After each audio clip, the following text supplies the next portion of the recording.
Enséñalo, enséñalo. Miren. Ahora vamos a hacer slime con espuma. Wow.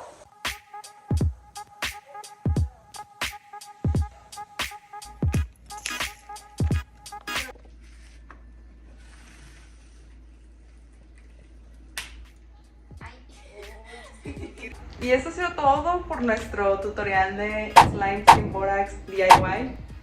¿Qué opinan, Con chicas? el líquido de lentillas de sus papás. Muy importante. Recomendado. Gracias por ver nuestro video. Recuerden suscribirse, comentar, darle like y apretar la campanita. Adiós. Bye.